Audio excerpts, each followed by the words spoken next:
ABS-CBN Station ID 2025, ipinasilip na. Coco at Julia isa sa pinakainaabangan.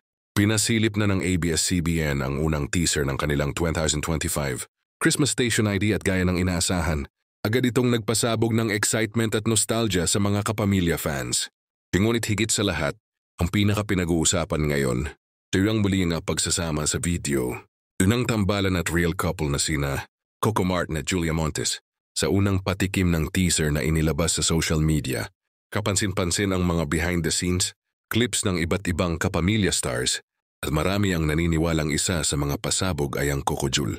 Dahil dito, agad na nagtrending sa X ang hashtag CocoJulia at ABS-CBN Station ID 2025. Diwan sa ilang fans, inaabangan nila kung paano ipapakita ng ABS-CBN ang tambalan na taon-taon inaabangan at sa espesyal na tema ngayong taon, isang mensahe ng pagkakaisa at pagmamahalan sa gitna ng mga bagong simula. Samantala, malapit na ring i-release ang full version ng Station ID kasama ang opisyal na theme song at music video kung saan inaasahang magsasama-sama ang lahat ng kapamilya, artists para maghatid ng inspirasyon at saya sa mga Pilipino sa buong mundo.